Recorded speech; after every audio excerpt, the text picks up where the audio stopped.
Billionaire was going on honeymoon with his fiancée until he saw his ex at the airport with a baby. Welcome to Secrets Narrated. Before we begin, drop a comment telling us which city you're watching from. We love seeing how far our stories travel. When the story ends, don't forget to rate it from 0 to 10 and share what you felt along the way.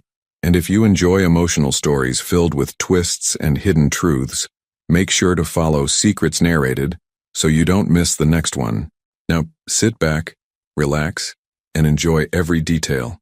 Elliot Vance moved through the pristine marble corridors of Logan International Airport with the calculated precision of a man who owned everything but felt nothing.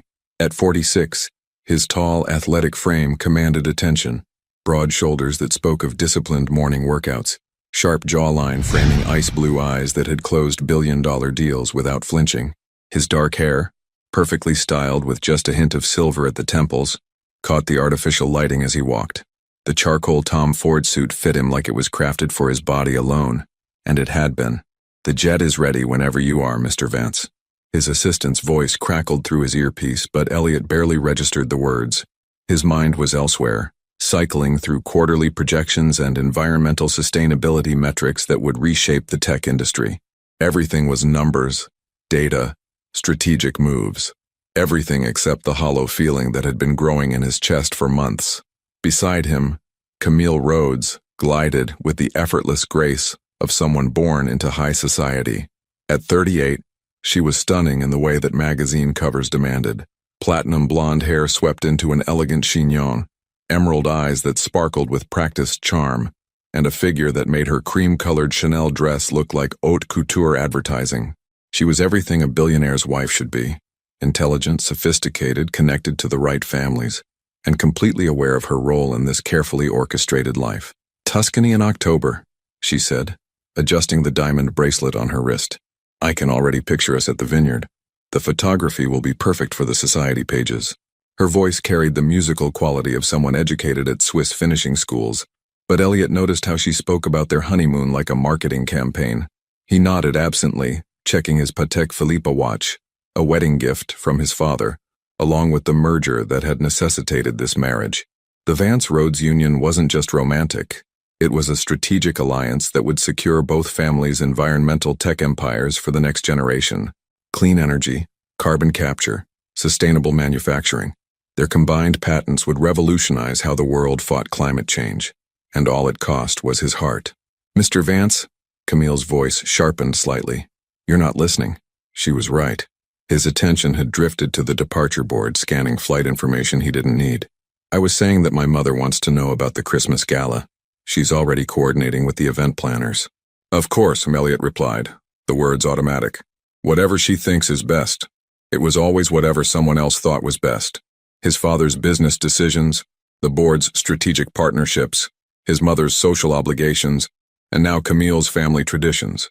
His life had become a series of other people's choices, each one logical and profitable and completely empty. That's when he saw her. She was sitting near gate C12, completely absorbed in reading something on her tablet while balancing a toddler on her lap.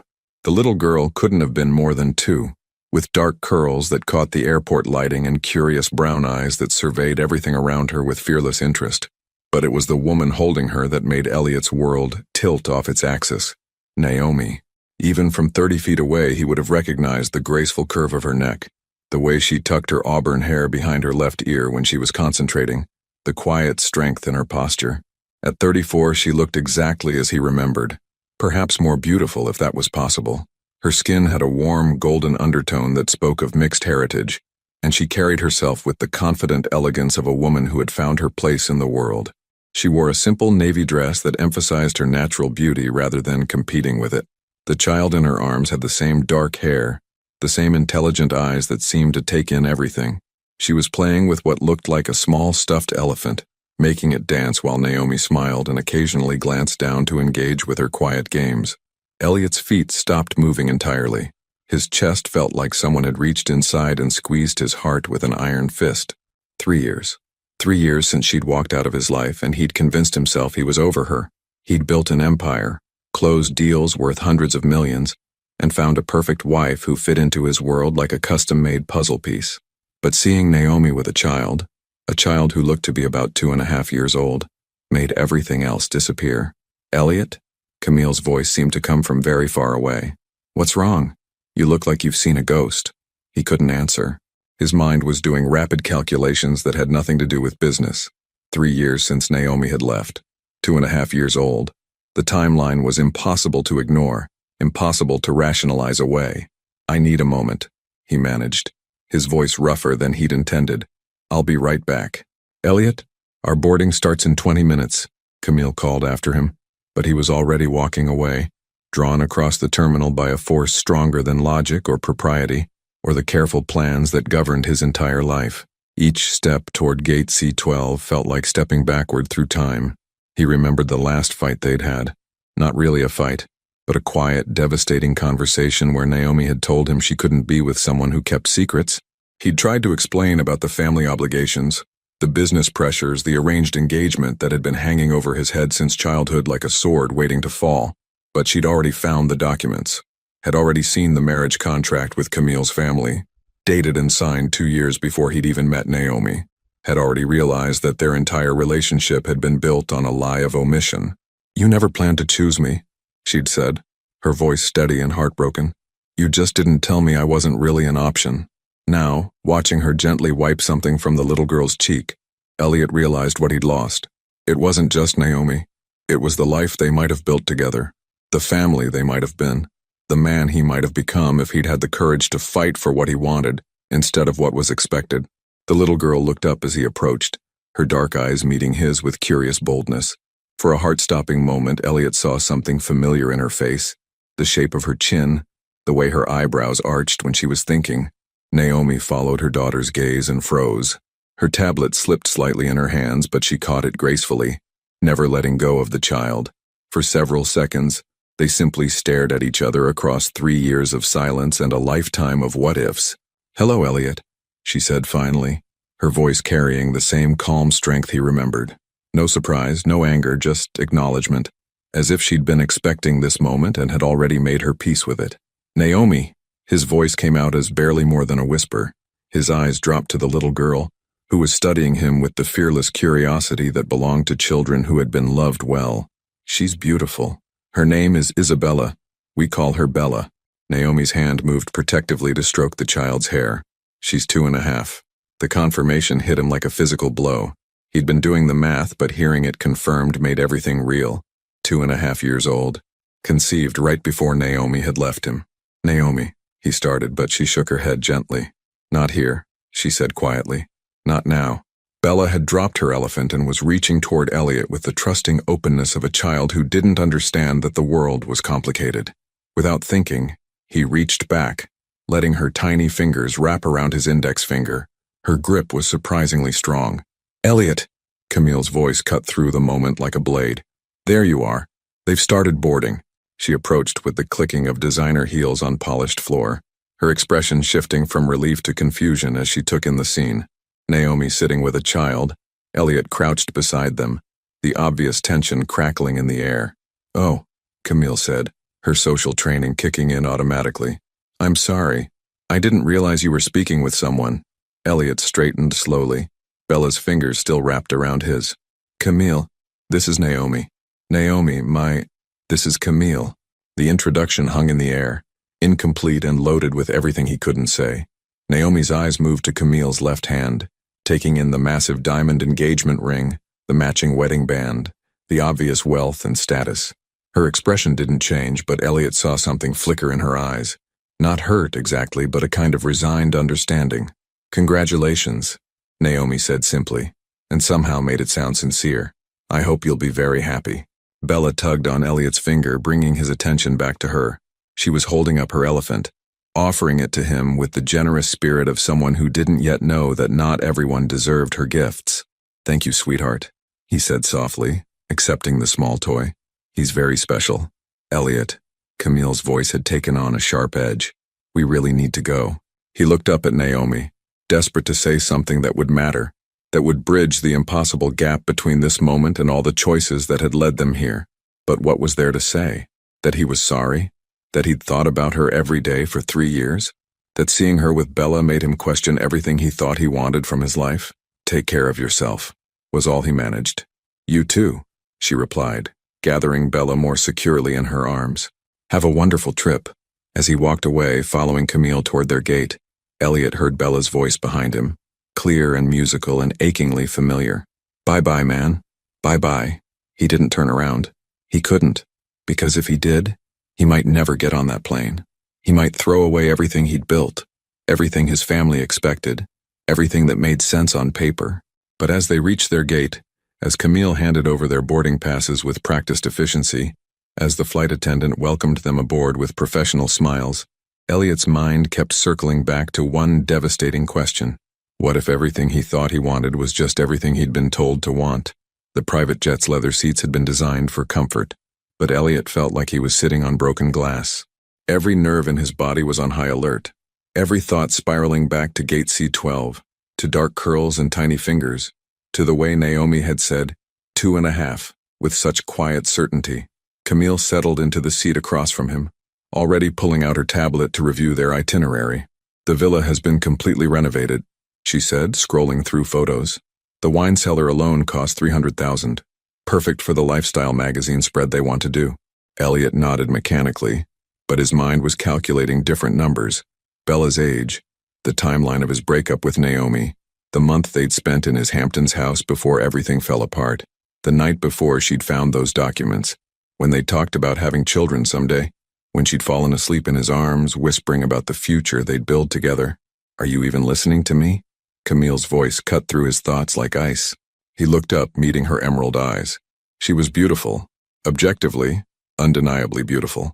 The kind of woman who looked perfect on his arm at charity galas, who knew exactly which fork to use at state dinners, who could discuss environmental policy with world leaders and make it sound effortless.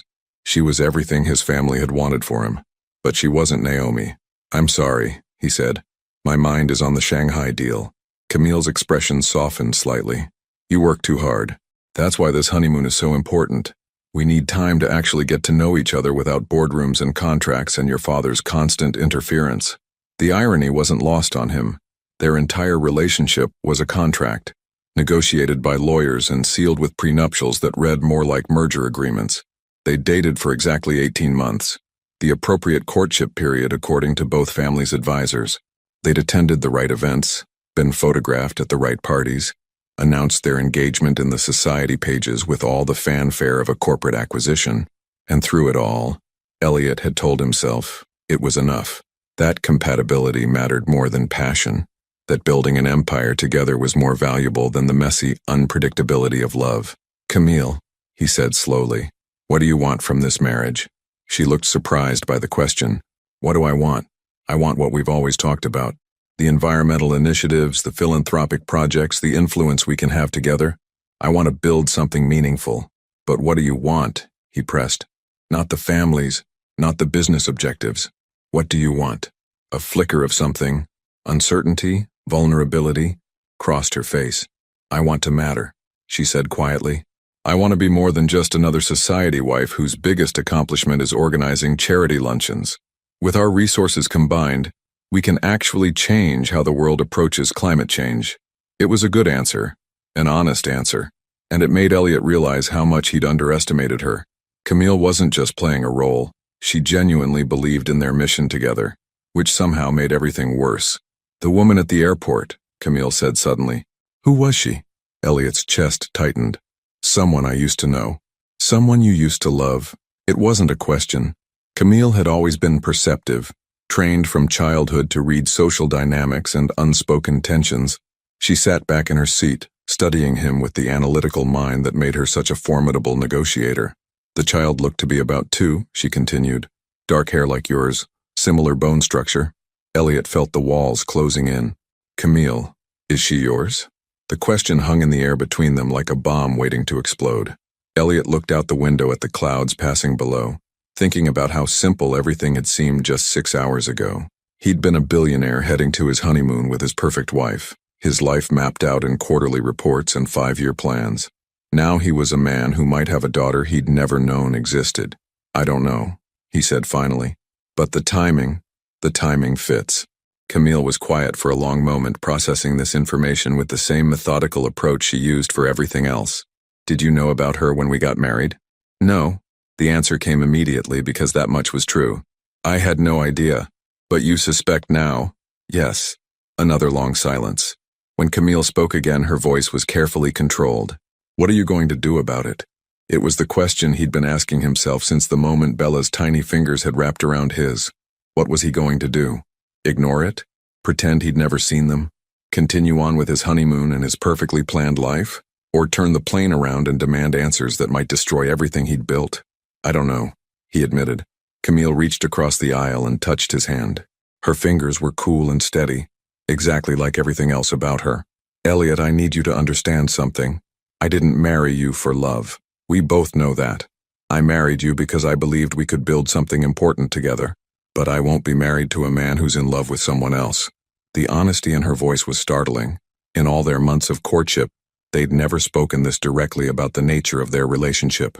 If that child is yours, she continued, if you still have feelings for her mother, then we need to address it now, before we go any further.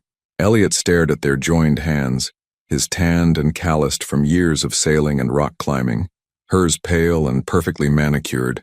They looked good together on paper. Their genetics would produce beautiful children. Their combined wealth would fund research that could save the planet. But there was no electricity in her touch. No warmth beyond friendship and mutual respect. What are you saying? I'm saying that if you need to go back, we go back. I'd rather know the truth now than spend the next 20 years wondering if you're thinking about someone else every time you look at me. The offer was generous. More generous than he deserved from a woman he'd essentially married for business reasons. But it also terrified him, because it meant making a choice he'd spent 3 years avoiding. And if I do go back? He asked. If everything changes? Then we'll figure it out. Quietly, discreetly, with as little scandal as possible. But Elliot, she squeezed his hand. You need to understand that I won't wait forever. If you choose to pursue this, you're choosing to give up what we could have built together. The weight of the decision settled on his shoulders like a lead blanket. On one side was everything he'd worked for. Stability, respect, a partnership that made sense to everyone who mattered. On the other was a woman who'd left him, a child who might not even be his, and the kind of messy emotional chaos he'd been avoiding his entire adult life. How long do I have to decide? We're landing in Florence in 8 hours, Camille said practically. If we're turning around, we need to do it before then. 8 hours. 8 hours to decide whether to continue living the life he'd planned or take a leap into complete uncertainty. Elliot closed his eyes and tried to imagine the next 20 years. Board meetings and charity galas and perfectly orchestrated public appearances. Children who would be raised by nannies and educated at the finest schools. A wife who respected him and shared his values but would never look at him the way Naomi had, like he was her whole world. It was a good life, a meaningful life. But was it his life? There's something else you should know, Camille said quietly, about why our families arranged this marriage. Elliot opened his eyes. What do you mean? The Shanghai deal you've been working on? The carbon capture technology that's supposed to revolutionize renewable energy? It only works if our patents are combined. Neither family has the complete solution alone. The revelation hit him like ice water. You're saying this marriage was about technology transfer? I'm saying our marriage gives both families access to research that's worth billions. Without it, your environmental division fails. Without it, my family's clean energy initiatives collapse. Elliot felt something cold settle in his chest. How long have you known? Since the beginning. I thought you knew too. So even his noble mission to save the planet was built on a foundation of arranged convenience. Every choice he'd made, every sacrifice he'd justified, every time he told himself he was doing something bigger than personal happiness, it had all been orchestrated by people who valued profit over everything else. Jesus, he breathed. I'm telling you this because you deserve to know what you're really choosing, Camille said. If you walk away from this marriage, you're not just walking away from me. You're walking away from the chance to implement technology that could help reverse climate change. Millions of people could be affected by that decision. The pilot's voice came over the intercom, announcing their current altitude and flight path. They were halfway to Italy, halfway to a life that would benefit millions but leave him empty inside. Elliot thought about Bella's laugh, bright and musical in the sterile airport terminal. He thought about the way Naomi had looked at him, not with anger or resentment, but with the quiet strength of someone who'd made peace with being abandoned. He thought about the man he'd been before family obligations and business strategies had taken over his life. The man who'd taken weekend trips to small coastal towns just to watch Naomi sketch in her notebook, who'd spent hours talking about books and dreams and the kind of future that couldn't be quantified in spreadsheets. "Camille," he said slowly, "do you think it's possible to love someone and still be wrong for them?" She considered the question seriously. "I think it's possible to love someone and still not be able to give them what they need." "What if what they needed was just honesty?" "Then I'd say you have your answer." The plane continued its eastward trajectory, carrying them toward a future that seemed increasingly surreal with every passing mile. In a few hours, they'd be in Tuscany, touring vineyards and posing for photographs that would appear in magazines around the world. They'd be the golden couple, the perfect merger of love and ambition. But somewhere over the Atlantic, Elliot Vance began to understand the difference between the life he'd been told to want and the life he actually needed. And for the first time in 3 years, he wasn't sure which one he was brave enough to choose. The villa in Tuscany was everything the magazines had promised.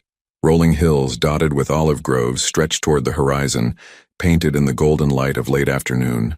The infinity pool reflected the medieval towers of nearby San Gimignano, and their suite overlooked vineyards that had been producing wine since the Renaissance. It should have been perfect. Instead, Elliot stood on the terrace, his phone heavy in his hand, staring at a number he'd memorized but never called. Naomi's contact information had been deleted from his devices 3 years ago, but some things couldn't be erased so easily. "The photographer will be here in an hour," Camille said from behind him. She'd changed into a flowing white dress that caught the Mediterranean breeze, looking every inch the honeymoon bride for their planned magazine shoot. "They want to capture the golden hour light." Elliot didn't turn around. "I've been thinking about what you said on the plane, about the technology transfer, about all of it." He finally faced her, noting how the sunset light softened her features, made her look younger and more vulnerable than usual. "Camille, we're about to spend the rest of our lives together based on a lie." "What lie?" "That this is what either of us actually wants." She walked to the stone railing beside him, her heels clicking on the terracotta tiles. "I told you what I want. The environmental work, the chance to make a real difference." "No," Elliot interrupted. "That's what you think you're supposed to want. Just like I thought I was supposed to want stability and a perfect strategic partnership. But when did we stop asking ourselves what would actually make us happy?" Camille was quiet for a long moment, looking out over the vineyards.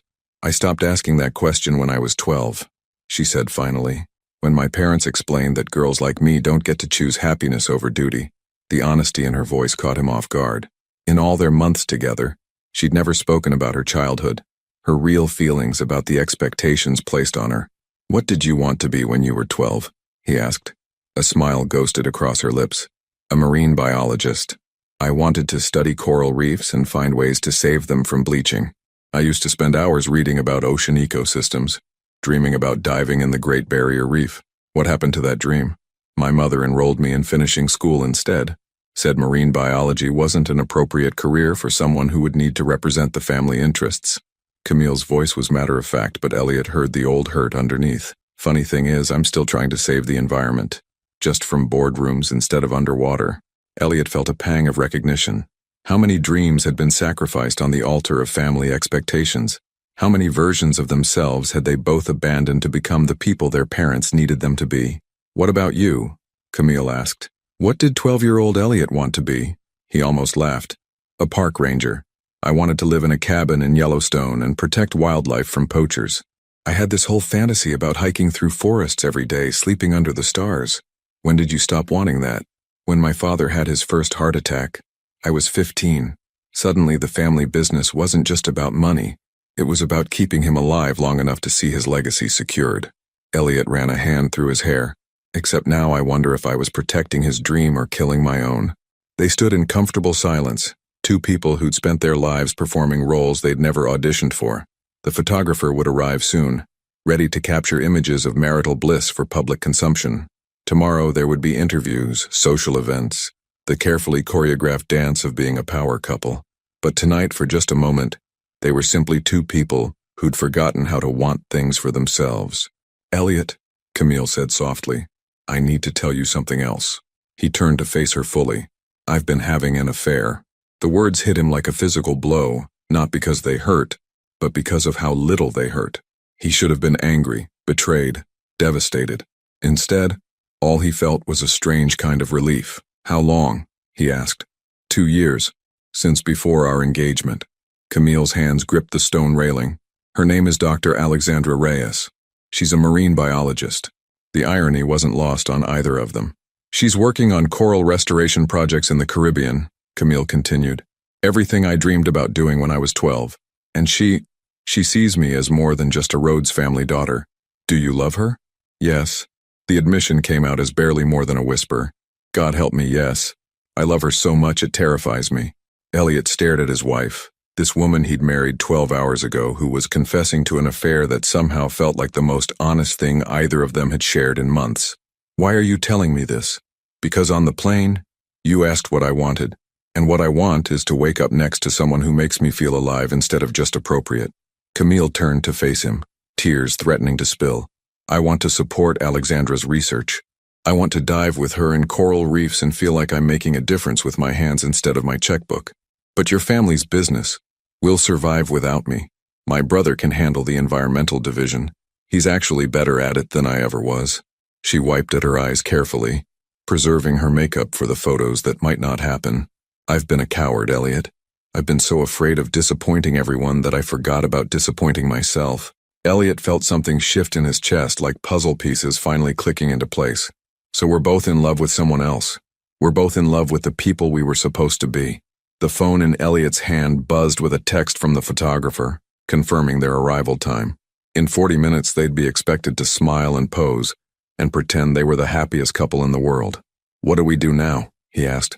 Camille smiled then, the first genuinely happy expression he'd seen from her all day. I think we call our lawyers. The prenup protects both our assets equally. I helped write it, remember? She looked out over the Tuscan countryside one last time. Besides, I have a feeling our families will be more concerned about the technology patents than the marriage itself. Elliot pulled out his phone again, this time scrolling to his father's contact. They're going to be furious. Probably. But you know what? I'm tired of living my life to manage other people's emotions. Camille gathered her white dress and headed toward the villa. I'm going to call Alexandra and tell her I'm coming home. Camille? Elliot called after her. For what it's worth, I think she's lucky to have you. For what it's worth, she replied. I hope your daughter has your eyes. After she disappeared inside, Elliot stood alone on the terrace as the sun finished its descent behind the hills. The golden hour was ending, taking with it the perfect lighting for wedding photos they would never take. He dialed the number he'd memorized but never used. It went straight to voicemail. Hi, you've reached Naomi. I can't come to the phone right now, but leave a message and I'll get back to you. Her voice was exactly as he remembered, warm, slightly husky, with the hint of laughter always lurking underneath. For a moment, he couldn't speak. Naomi, it's Elliot. I know this is unexpected, but I need to talk to you about Bella, about us, about the truth I should have told you 3 years ago. He paused, watching the last light fade from the sky. I'm coming home. I don't know what that means or what you'll say, but I'm coming home. He hung up and immediately dialed another number. Thompson Aviation? This is Elliot Vance. I need you to prepare my jet for immediate departure back to Boston. As he waited for the confirmation, Elliot thought about 12-year-old boys who wanted to save forests and 12-year-old girls who dreamed of saving coral reefs. He thought about the long chain of compromises and expectations that had led two good people to marry each other while loving someone else entirely. But mostly he thought about dark curls and tiny fingers, and a woman who'd been brave enough to walk away when staying would have been easier. For the first time in 20 years, Elliot Vance was about to do something purely because it felt right, not because it made sense. The photographer arrived just as his car was pulling away, leaving behind a villa full of wedding presents and a marriage that had lasted exactly 14 hours. But as the Tuscan hills disappeared behind him, Elliot felt lighter than he had in years. The familiar streets of Cambridge looked different at dawn. Elliot hadn't slept during the 8-hour flight back to Boston, his mind cycling through scenarios and conversations he'd practiced but would never use. Now, driving his Aston Martin through the quiet neighborhood where Naomi lived, he felt like he was moving through a dream. He'd found her address through channels he probably shouldn't have used. His security team's resources were extensive, and tracking down Dr. O. Naomi Keller, currently an art therapy specialist at Boston Children's Hospital, had taken less than an hour. She lived in a renovated Victorian house on a tree-lined street where professors and young families walked dogs and jogged with expensive strollers. It was exactly the kind of neighborhood she would have chosen. Intellectual without being pretentious, family-oriented without being suburban. A place where a single mother could raise a daughter surrounded by books and art, and the quiet confidence that came from academic achievement. Elliot parked across the street from number 47 and turned off the engine. The house was painted a warm gray with white trim, flower boxes filled with late-season mums decorating the windows. A child's bicycle with training wheels sat on the front porch next to a small table covered with art supplies. Crayons and colored paper scattered like confetti in the morning light. His heart clenched at the sight of those training wheels. The front door opened, and Naomi emerged carrying a travel mug in one hand and a leather satchel in the other. She wore dark jeans and a rust-colored sweater that complemented her auburn hair, which was pulled back in a low ponytail. Even from 50 feet away, she looked exactly as he remembered, graceful, purposeful, completely comfortable in her own skin. Behind her, a small figure appeared in the doorway. Bella, dressed in what looked like a miniature version of her mother's outfit, complete with a tiny backpack decorated with elephants. She was taller than Elliot had realized at the airport, more solid and independent-looking, but those dark curls and intelligent eyes were unmistakable. Naomi crouched down to Bella's level, adjusting the child's jacket and saying something that made the little girl giggle. The sound carried across the quiet street like music, and Elliot felt something break open in his chest. A silver Honda Accord pulled up to the curb, and an elderly woman got out. Naomi's mother. Elliot recognized her immediately, though her hair was grayer now, and she moved with the careful precision of someone managing arthritis. Margaret Keller had never liked him, had seen right through his polished charm to the entitled rich boy underneath. She'd been right, of course. "Gamma!" Bella shouted, running down the front steps with the fearless enthusiasm unique to toddlers who trusted the world completely. Margaret swept the little girl into her arms, spinning her around despite her obvious joint pain. "Good morning, my sunshine. Are you ready for your adventure today?" Naomi approached more slowly, kissing her mother's cheek before transferring Bella's backpack and a lunchbox. "Her swimming lesson is at 10, she said, "and don't let her convince you that ice cream counts as breakfast again." "That was one time," Margaret protested, settling Bella into the car seat she'd obviously installed in preparation. "And it was frozen yogurt, with chocolate chips and gummy bears," Naomi replied, but she was smiling. Elliot watched this domestic ballet with fascination and growing dread.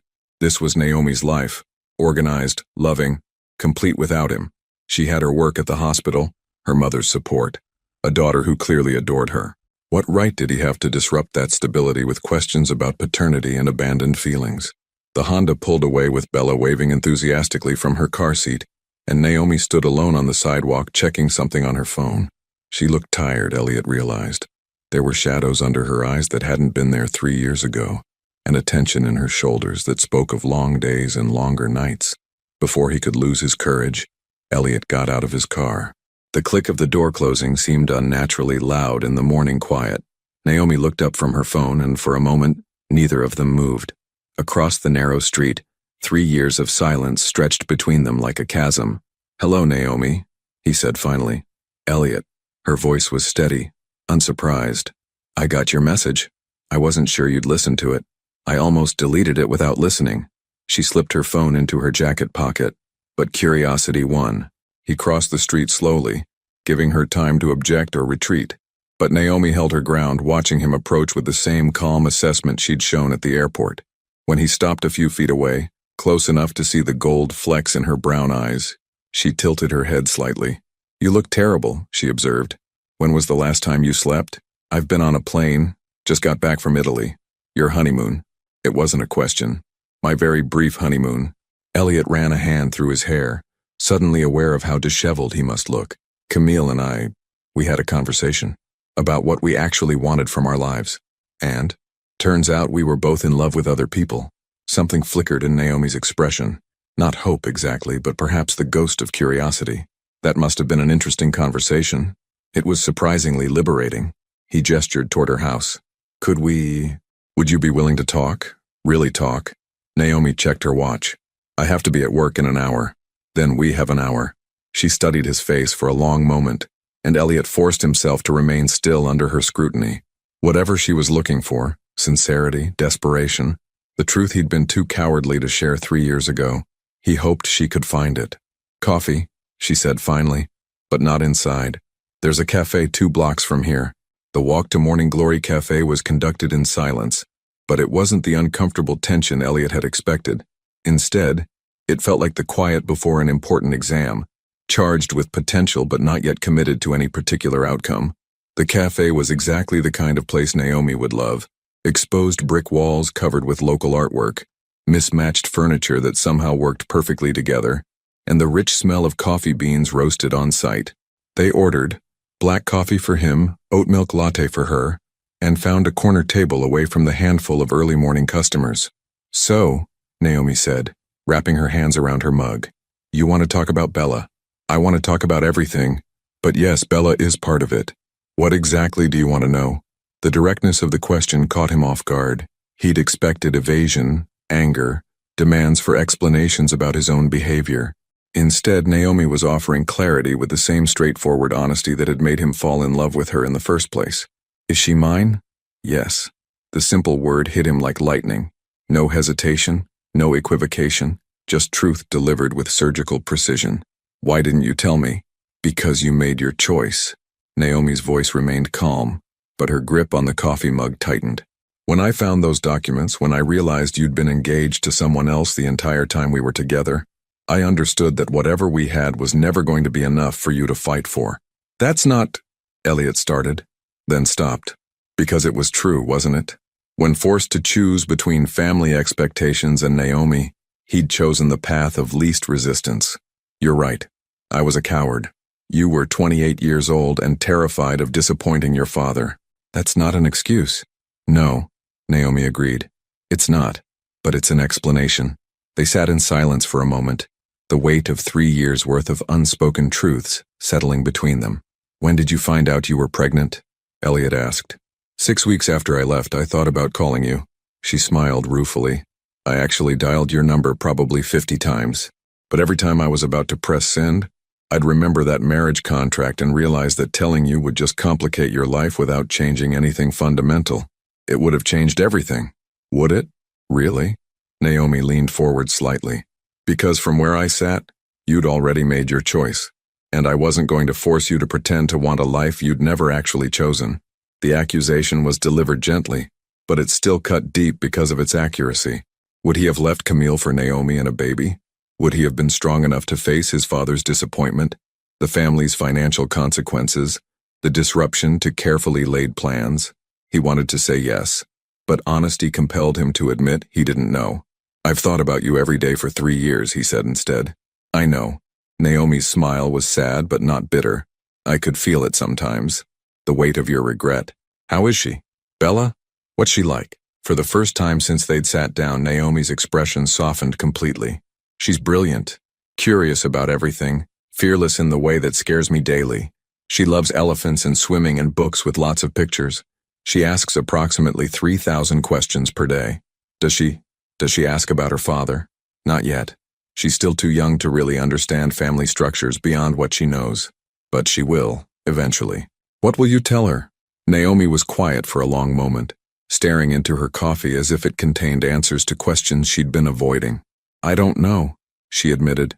"I always thought I'd figure that out when the time came. But seeing you yesterday, it complicated things." "How?" "Because she looks so much like you, and because the way you looked at her." Naomi stopped, then started again. "You looked at her like you were already in love." Elliot felt his throat tighten. "I was. I am.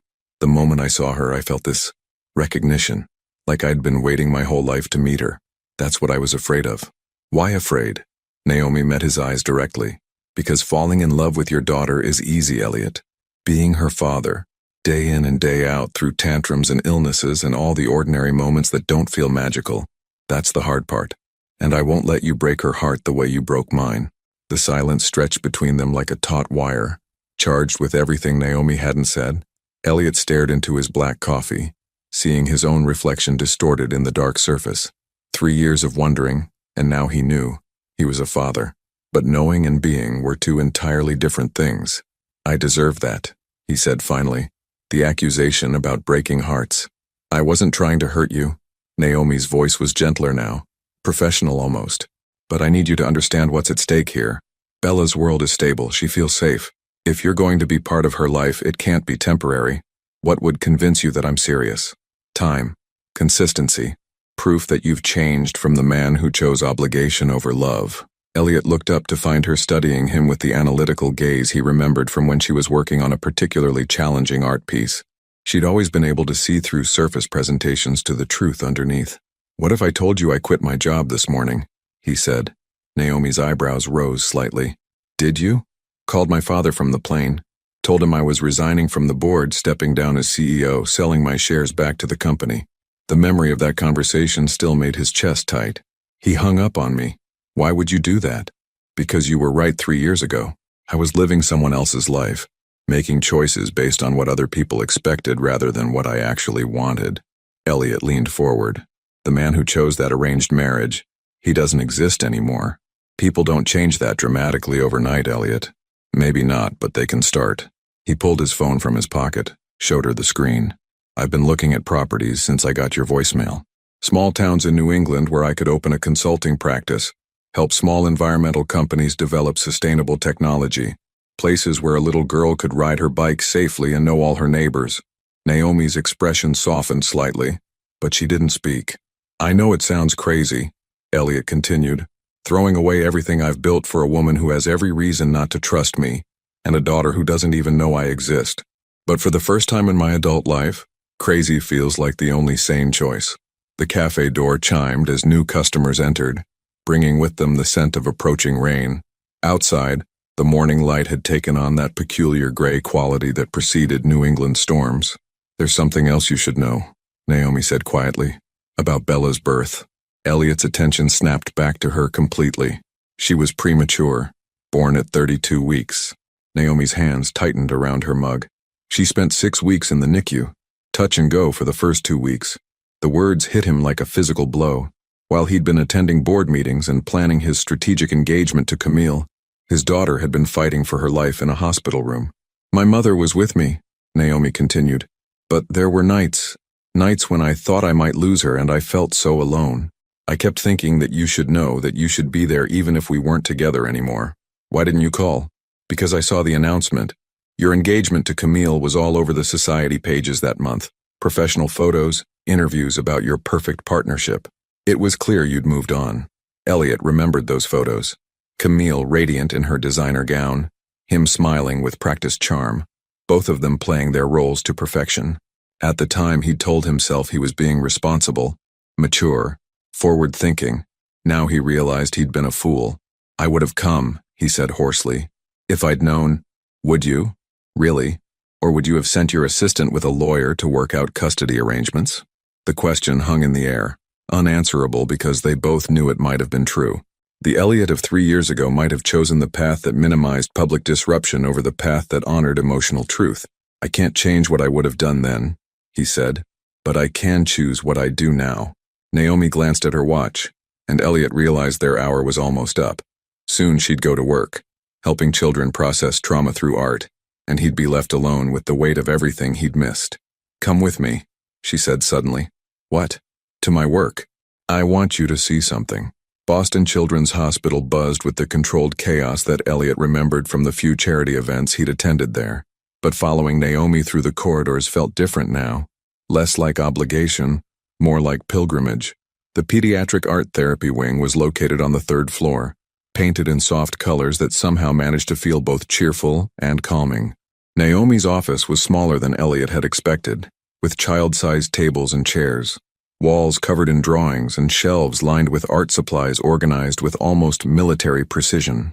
"This is where I spend most of my time," she said, settling behind her desk, "working with kids who've experienced trauma, helping them process emotions they don't have words for." Elliot examined the artwork covering the walls, pictures drawn by small hands in crayon and marker and paint. Some were bright and hopeful, others darker, more complex. All of them pulsed with raw emotion. That one was drawn by a 7-year-old whose father left when her mother was diagnosed with cancer, Naomi said, pointing to a picture of a house with all the windows colored black. "And that one is by a boy who was in a car accident that killed his sister."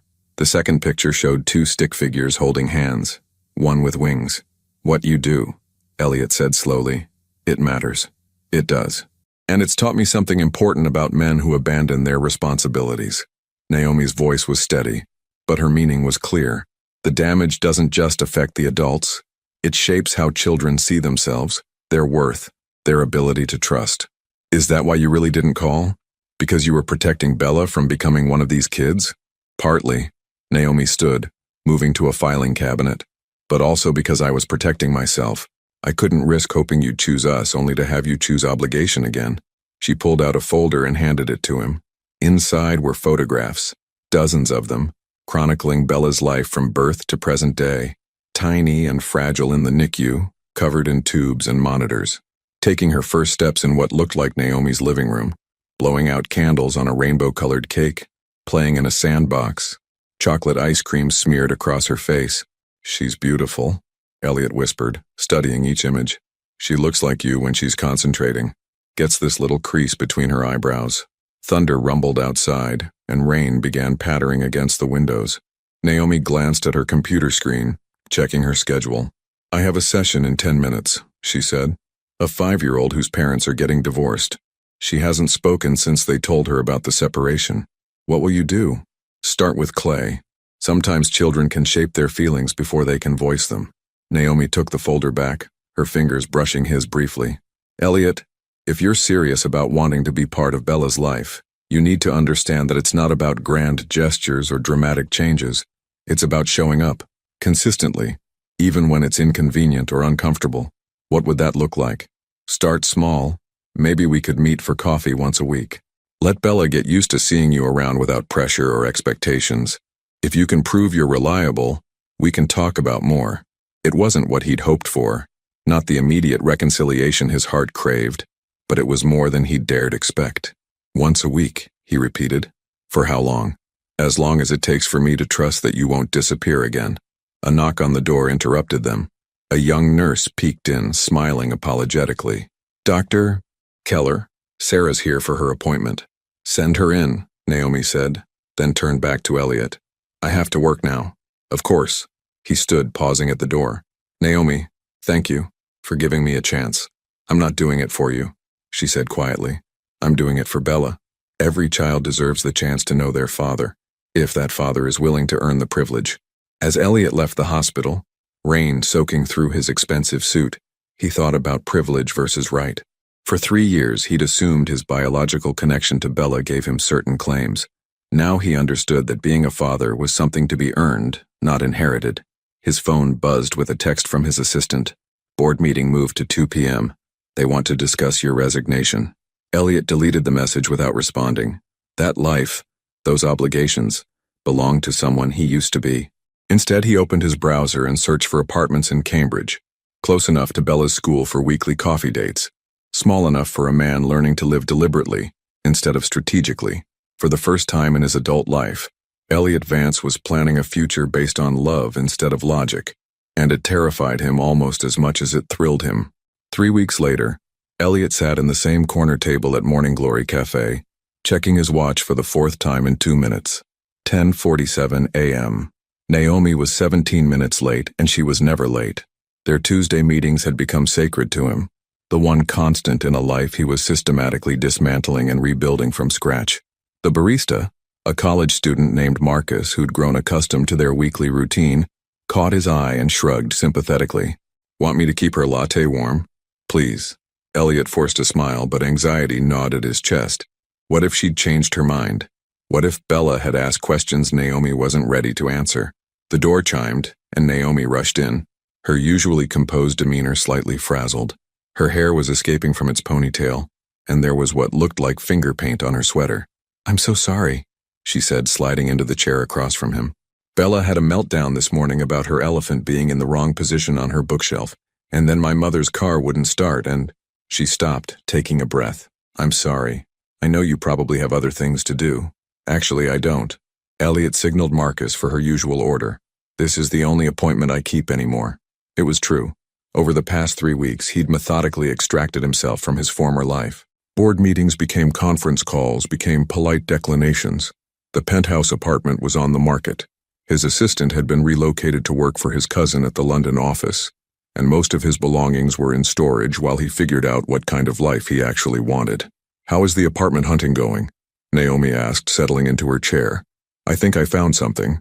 A 2-bedroom in Porter Square, walking distance to the elementary school Bella will probably attend." He pulled out his phone, showing her photos. "It has a small garden where she could plant things if she wanted to, and the 2nd bedroom could be, if she ever wanted to stay over." Eventually, Naomi studied the pictures, and Elliot held his breath.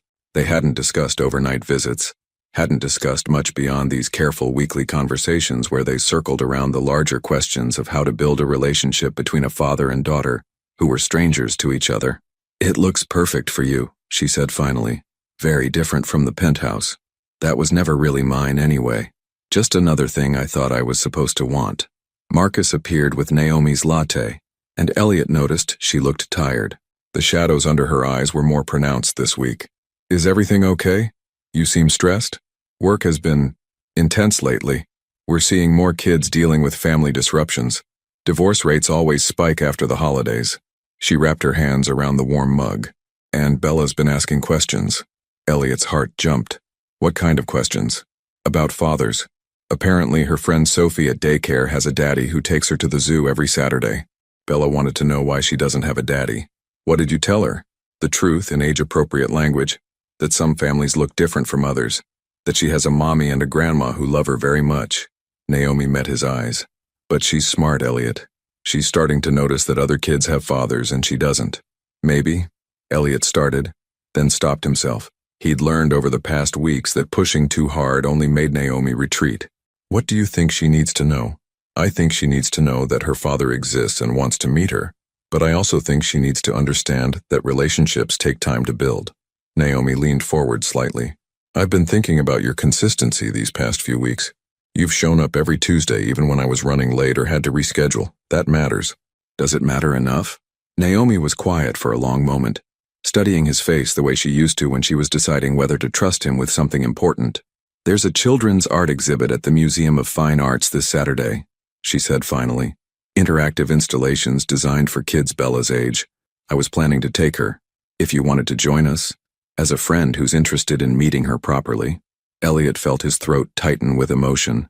After 3 weeks of careful conversations and cautious hope, this felt like stepping across a threshold. "I'd like that very much." "There are rules," Naomi said quickly. "We don't mention the word father or daddy. You're just Elliot, someone Mommy knows who wanted to meet her. If she asks questions, I handle them. If she gets overwhelmed or upset, I take her home immediately." "Of course." "And Elliot?" Naomi's voice softened. "She might not warm up to you right away. She's cautious around new people, especially men. Don't take it personally if she hides behind me or doesn't want to talk. I understand." He paused, then added, "What should I know about her? To help the meeting go well?" For the first time in weeks, Naomi's smile was genuinely warm. "She loves when people take her seriously. Don't talk down to her or use baby voice. She has strong opinions about everything. Which socks to wear, what to eat for breakfast, whether elephants or giraffes are better animals. What's her position on the elephant versus giraffe debate? Elephants, obviously. They're smarter and have better memories." Naomi's laugh was like music. She also loves stories. If you can tell her a story about anything, why leaves change color, how airplanes stay in the sky, where the moon goes during the day, you'll have her complete attention. Elliot found himself smiling. "I can work with that." They talked for another hour, Naomi sharing small details about Bella's personality and preferences. Her favorite book, a story about a mouse who wanted to be a librarian. Her biggest fear, vacuum cleaners. Her most impressive skill, she could count to 50 and was working on reading simple words. "She sounds incredible," Elliot said as they prepared to leave. "She is. She's also a 2-year-old, which means she can go from delightful to destructive in about 30 seconds. Naomi gathered her purse and jacket. "Just remember that whatever happens on Saturday, it's not about you. It's about helping her feel safe and comfortable." As they walked outside together, Elliot realized this was the longest conversation they'd had that wasn't entirely focused on logistics and boundaries. For brief moments, it had felt like the easy companionship they'd shared 3 years ago. "Naomi," he said as they reached the corner where they usually parted ways, "can I ask you something personal?" She tensed slightly but nodded. Do you ever think about us? About what might have been different if I'd been honest from the beginning? She was quiet for so long he thought she might not answer. I used to, she said finally. Especially during those first few months after Bella was born when I was exhausted and overwhelmed and wanted someone to share the load with. She looked up at him. But I've learned that what if is a dangerous game. It keeps you from appreciating what is. And what is a little girl who deserves to know her father if he's willing to be a real father. What is two adults who cared about each other once and are trying to figure out how to be good co-parents. She paused. What is not a second chance at romance, Elliot. I need you to understand that. The words hit him like cold water, but he nodded. I understand. Do you? Because Saturday isn't about winning me back. It's about meeting your daughter, and if you can't separate those two things, I can, he said quickly. I will. This is about Bella. Naomi studied his face one more time, then nodded. Saturday at 10. Meet us at the museum entrance on Huntington Avenue. As she walked away, Elliot stood on the corner watching until she disappeared around the bend. 3 weeks of Tuesday conversations had led to this, the chance to meet his daughter properly, to begin building whatever relationship might be possible. He pulled out his phone and deleted 3 work-related emails without reading them. Then he spent the rest of the afternoon in the children's section of the Harvard bookstore, researching the best stories to tell a curious 2-year-old who loved elephants and wanted to understand how the world worked. For the first time in his adult life, preparing for a meeting felt more important than any business deal he'd ever made. Saturday couldn't come fast enough. Elliot arrived at the Museum of Fine Arts 20 minutes early, clutching a children's book about elephants and fighting the kind of nerves he hadn't experienced since his first board presentation. He'd changed clothes 3 times that morning, finally settling on dark jeans and a navy sweater, casual enough not to intimidate a toddler, but nice enough to show respect for the occasion. The October morning was crisp and bright, with families already gathering near the museum entrance. He watched fathers lifting children onto their shoulders, mothers pushing strollers, and felt the sharp pang of everything he'd missed. 2.5 years of firsts, first steps, first words, first everything, that belonged to someone else's memories now. You look nervous. He turned to find Naomi approaching with Bella in tow, and his heart nearly stopped. In person, without the distance of the airport or the distraction of adult conversation, his daughter was even more beautiful than he'd remembered. She wore purple leggings and a sweater decorated with dancing elephants. Her dark curls caught in 2 small ponytails that bounced as she walked. Her eyes, his eyes, surveyed everything with fearless curiosity. I am nervous, Elliot admitted to Naomi, then crouched down to Bella's level. You must be Bella. I'm Elliot. Bella studied him with the intense scrutiny unique to small children, then pressed closer to Naomi's leg. Mama, why is the man so tall? Some people are taller than others, Naomi said gently, just like some people have curly hair, and some have straight hair. His hair is like mine, Bella observed, reaching up to touch one of her ponytails. But not curly. That's right. You have beautiful curls. Elliot pulled the book from behind his back. I brought you something. Your mama told me you like elephants. Bella's eyes widened as she took in the colorful cover showing a baby elephant learning to paint with its trunk. Elephants can paint? This story says they can. Would you like me to read it to you? She looked up at Naomi for permission, received a nod, then stepped slightly closer to Elliot. Okay, but I already know lots about elephants. I bet you do. What's the most important thing to know about elephants? They never forget, Bella said solemnly, and they love their families very much. The innocence of the statement hit Elliot like a physical blow. That's exactly right. As they entered the museum, Bella's shyness evaporated in the face of wonder. The children's exhibit was a playground of interactive art. Walls where kids could create their own masterpieces, sculptures designed for climbing, and digital installations that responded to movement with cascades of color and sound. Look, Mama. Bella ran toward a station where children could make virtual paintings by dancing in front of a screen. I'm making rainbows. Elliot watched, mesmerized, as she jumped and spun, laughing as digital colors bloomed in response to her movements. Every gesture was pure joy, uninhibited and infectious. Other parents smiled watching her, drawn to her obvious delight. She's not usually this outgoing, Naomi said quietly, standing beside him. New places make her cautious. What's different today? You, I think. You're not trying too hard. With children, authenticity matters more than effort. At the next station, Bella discovered a sandbox filled with kinetic sand where she could build and rebuild sculptures. She immediately began constructing what appeared to be a zoo, complete with separate areas for different animals. "This is where the elephants live," she announced, patting down a section of sand. "They need lots of space because they're big and they like to walk around with their families." "That makes sense," Elliot said, settling cross-legged beside her. "What do elephants eat?" "Peanuts," Bella giggled, "and grass and leaves and lots of water. They use their trunks like we use our hands." "Can you show me how?" Bella stood up and demonstrated, swinging her arm like a trunk to pick up a small sand toy. "Like this, but elephants are much stronger. They can pick up big logs." "Wow, you really do know a lot about elephants." "I have 3 stuffed elephants at home," Bella said proudly. "Little gray, medium gray, and big gray. I'm not very good at names yet." Elliot laughed, a genuine, delighted sound that made both Naomi and Bella look at him with surprise. "Those are excellent names, very logical. Mama says logic is important. She uses it at work to help sad kids feel better. Your mama is very smart." "I know." Bella returned to her sand construction, then looked up at him seriously. "Are you sad?" The question caught him completely off guard. Out of the corner of his eye, he saw Naomi tense, ready to intervene if needed. "Sometimes," Elliot said honestly. "Why do you ask? You look sad, like the kids Mama helps." Bella tilted her head, studying his face. "But also happy. Sad happy is confusing." "You're right. I am sad happy. Sad because I missed meeting you for a long time, and happy because I'm meeting you now." "Why did you miss meeting me?" Elliot felt the weight of Naomi's attention, the careful boundary they'd established around this exact question. "Sometimes grown-ups make mistakes," he said carefully, "and it takes time to fix them." Bella nodded, as if this made perfect sense to her. "Mama says mistakes are okay if you learn from them. Your mama is very wise." "I know that too." She returned to her sand sculpture, humming tunelessly while she worked. "Do you want to help me build the elephant house?" For the next hour, Elliot found himself completely absorbed in the serious business of sand architecture under Bella's direction. She was a demanding but patient supervisor, explaining the specific requirements for different animal habitats, while creating increasingly elaborate structures.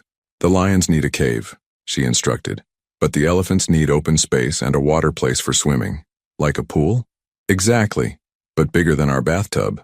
Naomi, who had been watching from a nearby bench, approached as they were putting finishing touches on what Bella had declared to be the world's best zoo. "We should probably start heading home soon," she said gently. "Grandma is making lunch." "Can Elliot come to lunch?" Bella asked, the question so natural and innocent that both adults froze. "Oh, sweetie," Naomi said carefully. "Elliot probably has other plans." "Actually," Elliot interrupted, "I don't have any plans, but I understand if lunch is family time." Bella looked between them with the shrewd assessment of a child who sensed adult complications she didn't understand. "Is Elliot not allowed at family lunch?" Naomi glanced at Elliot, some unspoken communication passing between them. He could see her weighing options, considering implications, trying to balance Bella's innocent invitation against the careful boundaries they'd established. "Grandma always makes too much food," Bella continued, apparently unaware of the tension, "and I want to show him my elephants." "If it's okay with your mama," Elliot said gently. "I'd love to meet Little Gray, Medium Gray, and Big Gray." Naomi was quiet for a long moment, then nodded slowly. "Lunch? But my mother will ask questions." "I can handle questions. These will be pointed questions, from a woman who's watched me raise her granddaughter alone for 2.5 years. "I understand." As they prepared to leave the museum, Bella slipped her small hand into Elliot's with the casual trust that children reserved for people they'd decided were safe. The gesture was so natural, so right, that he had to blink back sudden tears.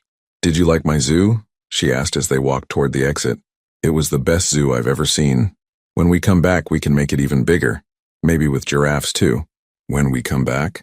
Elliot glanced at Naomi, who was watching their joined hands with an unreadable expression. "If you want to," Bella said matter-of-factly. "Building zoos is more fun with helpers." Outside, as Naomi called for an Uber, Bella tugged on Elliot's hand to get his attention. "Elliot?" "Yes? Are you going to be my friend?" The question was so simple, so hopeful, that it broke his heart and healed it simultaneously. "I would love to be your friend, Bella, if that's what you want." "Good," she said with satisfaction. Friends help each other build zoos and read elephant stories. And friends don't leave without saying goodbye. The last part was said with the particular emphasis children used when stating important rules, and Elliot realized this might be her way of processing the absence of a father in her life. Friends stayed. Friends said goodbye properly. Friends could be counted on. "I promise," he said solemnly. "I will always say goodbye. And hello again. And hello again." Bella beamed at him, then ran to Naomi to report this important development. As Elliot watched his daughter explain their friendship agreement to her mother, he understood that he'd been given something far more valuable than paternal rights or legal custody. He'd been given the chance to earn his place in her life, one sandbox zoo at a time. Margaret Keller stood in the doorway of her daughter's house like a sentry, her silver hair pulled back in a practical bun, and her sharp blue eyes fixed on Elliot with unmistakable suspicion. At 72, she carried herself with the ramrod posture of a retired high school principal, who had never met a problem she couldn't solve or a student she couldn't see through. "So," she said without preamble, "you're him." "Gamma!" Bella rushed past Elliot and launched herself into Margaret's arms. "We built the best zoo ever, and Elliot knows about elephants, and he's going to read me a story." Margaret's expression softened instantly as she caught her granddaughter, but her eyes remained fixed on Elliot over Bella's head. "Is that so? Well, I suppose we should invite this elephant expert inside before Mrs. Patterson next door calls the police about loitering." The house's interior was exactly what Elliot had expected, warm and lived in, with built-in bookshelves, family photographs covering every surface, and the lingering scent of something delicious simmering in the kitchen. Bella's artwork was displayed prominently on the refrigerator, and toys were scattered across the living room in the organized chaos that spoke of a child who was encouraged to be creative, but taught to clean up after herself. "Lunch will be ready in 20 minutes, Margaret announced, hanging up their coats. "Bella, why don't you show Mr. Vance your room while your mother and I finish preparations?" It was clearly a dismissal designed to give the adults time to talk, but Bella grabbed Elliot's hand eagerly. "Come see my elephants and my books and my fish." Bella's room was a wonderland of carefully curated childhood magic. The walls were painted pale yellow with hand-drawn murals of animals, and low bookshelves held everything from picture books to beginner chapter books organized by color. A small desk sat by the window with art supplies neatly arranged, and in the corner a fish tank bubbled quietly. "This is Bubbles," Bella said, pressing her face to the glass. "He's a betta fish, and Mama says he's very smart for a fish." "He's beautiful," Elliot said, admiring the fish's brilliant blue fins. "How long have you had him?" "Since my birthday. I'm 3 now, but I was 2 when we got him." Bella moved to her bed where 3 gray stuffed elephants sat in a row from smallest to largest. "These are my elephants. Want to meet them?" For the next 15 minutes, Elliot was formally introduced to Little Gray, Medium Gray, and Big Gray, each with their own personality quirks and favorite activities according to Bella. Little Gray liked to hide under pillows. Medium Gray was the best at hugs, and Big Gray was the leader who made sure everyone was safe at night. "Big Gray used to be scared of the dark," Bella confided, but Mama explained that darkness is just nighttime wearing a blanket, and now he's not scared anymore. "That's very wise of your Mama. She knows lots of things. She says when I'm older, I can help kids who are scared too." The casual statement revealed so much about how Naomi was raising her daughter, with honesty, emotional intelligence, and the understanding that even small children could be empathetic and helpful. It was exactly the kind of parenting philosophy Elliot would have wanted for his child, if he'd ever thought seriously about having children. "Bella, lunch," Margaret's voice carried from downstairs. The dining room table was set for 4, with Bella's booster seat placed strategically between Naomi and Margaret. Lunch was homemade chicken soup, grilled cheese sandwiches cut into triangles, and apple slices arranged with the precision of someone who understood that presentation mattered to children. "This is delicious, Mrs. Keller," Elliot said after his first spoonful of soup. "Thank you for including me." "I didn't have much choice," Margaret replied tartly. "When Bella invites someone, we honor her invitation, but that doesn't mean I have to pretend this isn't complicated." "Gamma," Naomi warned quietly. "No, it's fine," Elliot said. "Mrs. Keller has every right to be protective." "Do I? Because from where I sit, you're a stranger who abandoned my daughter when she needed you most and now wants to waltz back into their lives because it's convenient." Margaret's tone was conversational, but her words cut like surgical instruments. Bella, oblivious to the undercurrent of tension, was focused on dipping her sandwich into her soup with scientific precision. "Look, Gamma, The cheese gets stretchy when it's warm. Very clever, sweetheart. Margaret's voice gentled automatically when addressing Bella, then hardened again as she turned back to Elliot. Tell me, Mr. Vance, what happens when you get bored with playing father? When the novelty wears off and you remember you have a business empire to run? I resigned from my company, Elliot said quietly. 3 weeks ago. Margaret's eyebrows rose slightly. Convenient timing. Necessary timing. I can't be the father Bella deserves while living a life that was never actually mine. And what kind of father do you think Bella deserves? It was a test, clearly. Margaret was probing to see if he'd offer platitudes or if he'd thought seriously about what parenting actually meant. She deserves someone who shows up, Elliot said, watching Bella carefully construct a sandwich soup combination.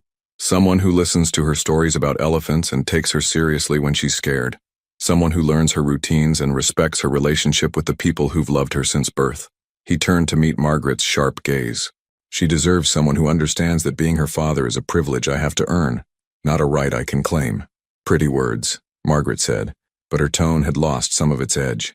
What do they mean in practice? They mean I'm moving to Cambridge to be close enough for regular visits. They mean I'm available when she needs me, not just when it's convenient for me. They mean I respect Naomi's rules, and your relationship with Bella.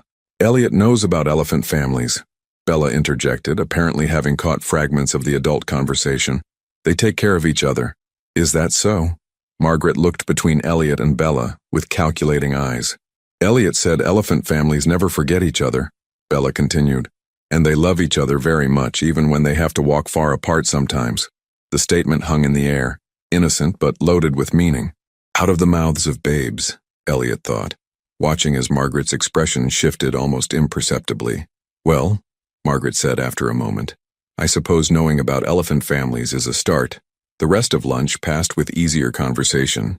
Margaret asked pointed but less hostile questions about his living arrangements, his financial stability, and his understanding of child development. Elliot answered honestly, admitting when he didn't know something and demonstrating that he'd been doing research about age-appropriate activities and parenting strategies. Can Elliot read me a story after lunch? Bella asked as Margaret cleared the plates. If it's okay with your mama, Elliot said carefully. Naomi, who had been mostly quiet during the interrogation, nodded. One story, then quiet time. They settled in the living room. Bella curled against Elliot's side with the elephant book on his lap.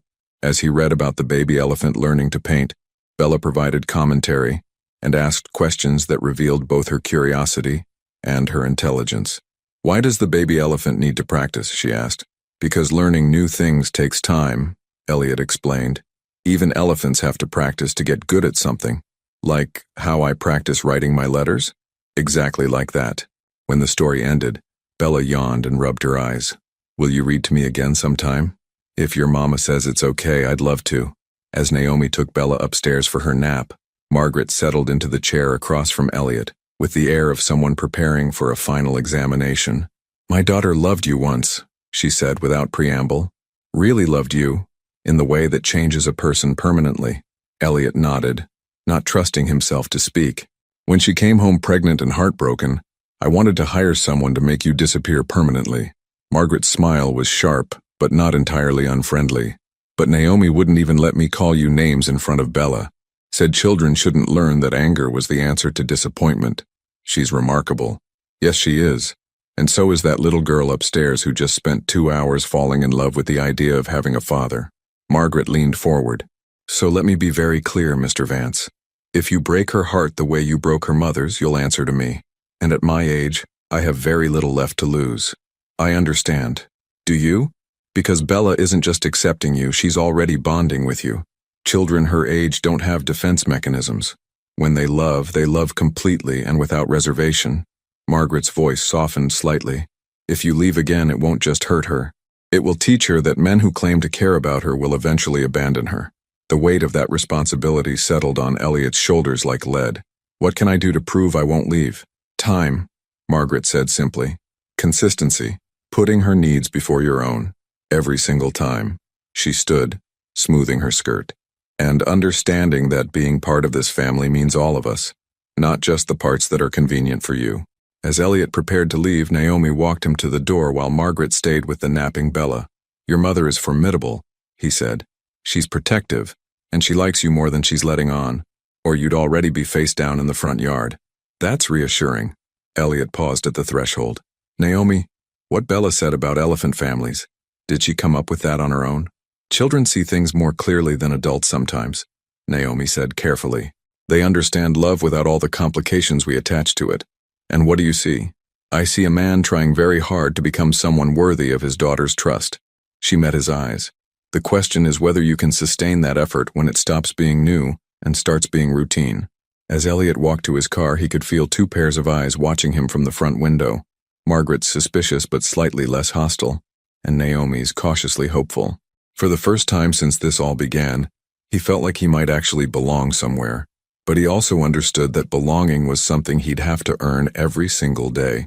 2 months later, Elliot was learning that fatherhood was nothing like the business world had prepared him for.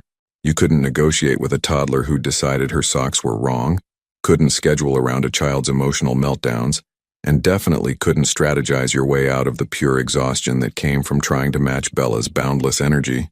He was also learning that he'd never been happier in his life. His Tuesday coffee meetings with Naomi had expanded to Saturday afternoon visits, then Sunday morning breakfasts, and occasionally Wednesday evening dinners when Naomi had to work late at the hospital. Bella had declared him the best story reader ever and had taken to calling him my Elliot, with the possessive pride of a child who'd claimed something precious. The breakthrough had come 3 weeks earlier, during what Bella had called the great sock crisis of Tuesday morning. She'd refused to wear anything but her elephant socks, which were in the wash, and had worked herself into the kind of sobbing meltdown that left Naomi frazzled and running late for work.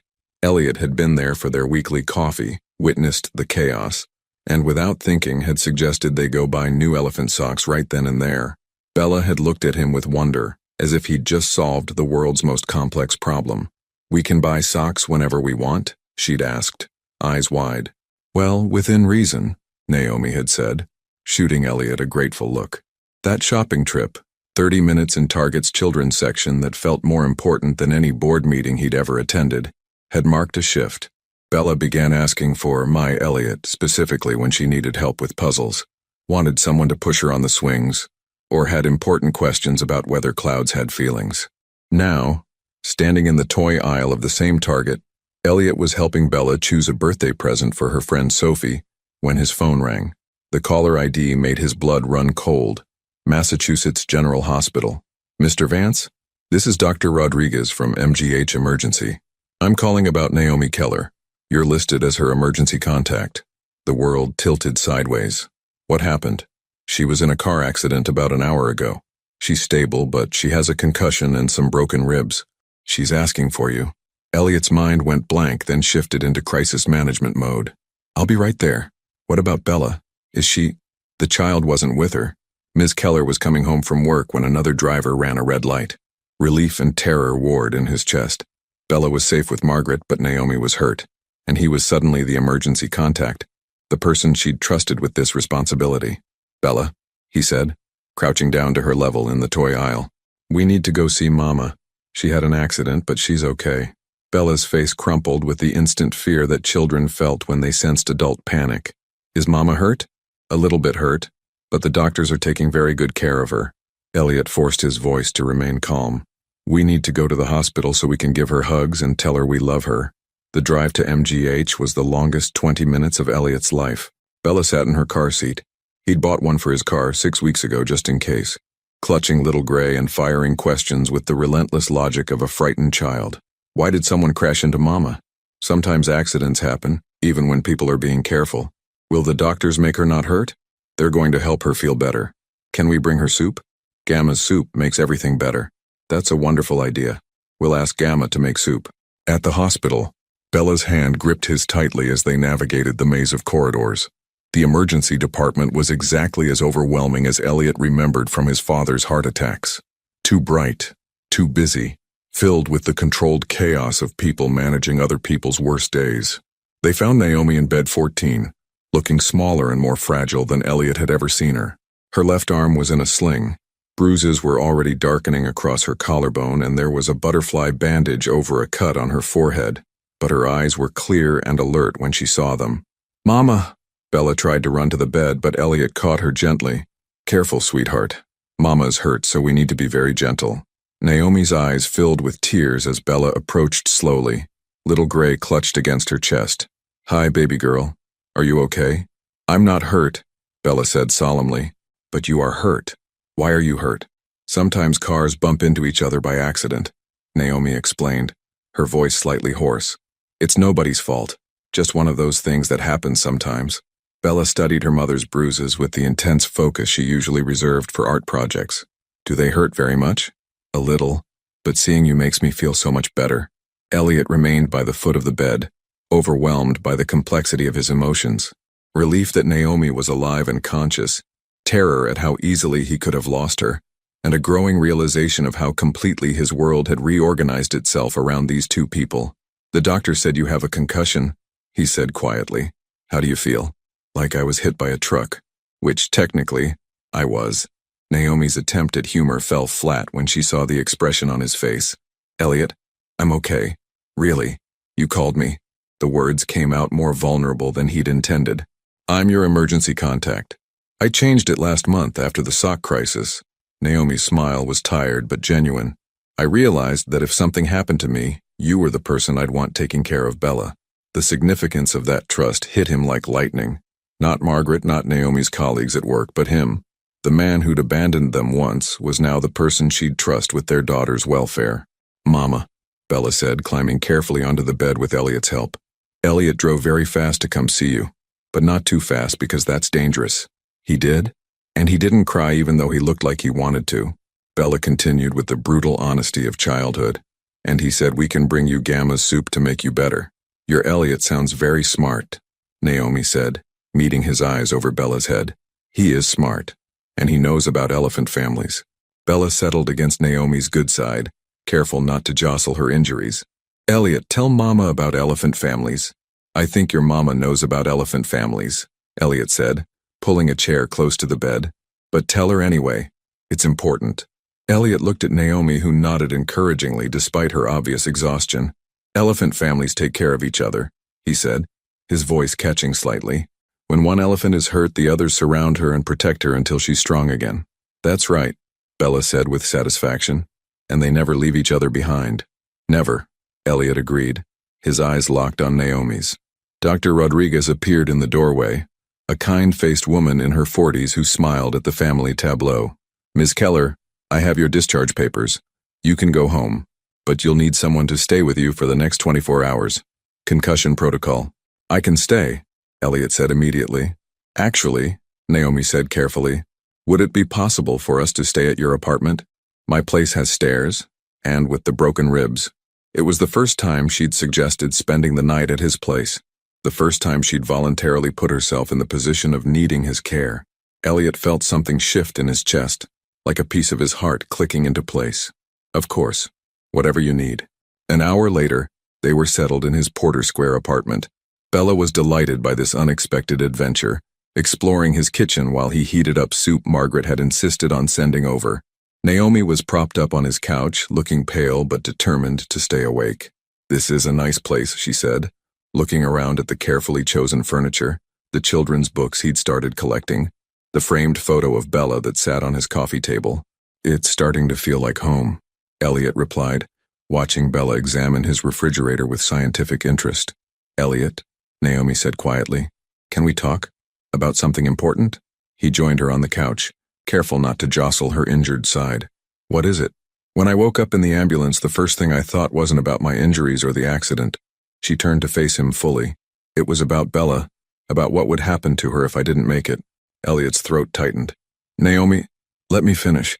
I've been thinking about this for weeks, especially after watching you with her these past 2 months. You're not the same man who left 3 years ago. I hope not. You're not. And I need to tell you something I probably should have said sooner." Naomi took a shaky breath. "I'm not just letting you into Bella's life anymore. I want you in her life. Permanently. Officially." "What are you saying?" "I'm saying I want to talk about custody arrangements, about you being her father in every way that matters." Naomi's eyes filled with tears. "I'm saying that today, when I thought I might not come home to her, I realized that she needs you, not just as a visitor or a friend, but as her dad." Bella chose that moment to return from her kitchen exploration, carrying little Gray and looking serious. Mama, why are you crying? Are your hurts worse? No, baby, Naomi said, wiping her eyes. These are happy tears. Why are you happy crying? Naomi looked at Elliot, then back at Bella. Because our elephant family is getting stronger. Bella considered this gravely, then climbed onto the couch between them. Good. Elephant families should be strong. As Elliot watched his daughter settle contentedly between him and Naomi, her small hand reaching for his, he realized that sometimes the most important moments happened quietly, in apartments that smelled like soup and safety, with children who understood love better than the adults who tried so hard to complicate it. He was finally, truly, exactly where he belonged. 1 year later, Elliot stood in the kitchen of the house they'd bought together in Arlington, a modest colonial with a big backyard, a tire swing, and enough bedrooms for the life they were building, watching Bella attempt to crack eggs for their Saturday morning pancakes. Her tongue was stuck out in concentration, and she had flour in her dark curls, but she insisted on being the head chef for their weekly family breakfast. Careful, sweetheart, he said, steadying her hands as she worked. Remember what we practiced. I know, Daddy. Crack on the edge, not too hard. The word still sent a thrill through him every time she said it. 6 months ago, after the custody papers were finalized and the legal adoption was complete, Bella had simply announced at dinner that she was ready to call him Daddy instead of Elliot. Because that's what you are, she'd said with the matter-of-fact logic that made her impossible to argue with. Now, at 3.5, she ruled their household with the benevolent dictatorship unique to beloved children. She'd informed them that they needed a dog, for security, that vegetables should be shaped like animals, for nutrition, and that bedtime stories weren't optional, for education. Where's Mama? Bella asked, successfully cracking her third egg. She's getting dressed. We have something special to tell you today. Is it about the surprise you and Mama keep whispering about? Elliot grinned. Bella was too observant for her own good, picking up on the excited energy that had been crackling between him and Naomi for the past week since they'd gotten the call from the adoption agency. Maybe. But first, pancakes. They'd just finished cooking when Naomi appeared in the doorway, still moving carefully. The accident had left her with occasional back pain that flared up in cold weather, but her smile was radiant as she took in the scene. Bella wearing her elephant apron and standing on a step stool, Elliot with flower handprints on his jeans, and the kitchen looking like a disaster zone.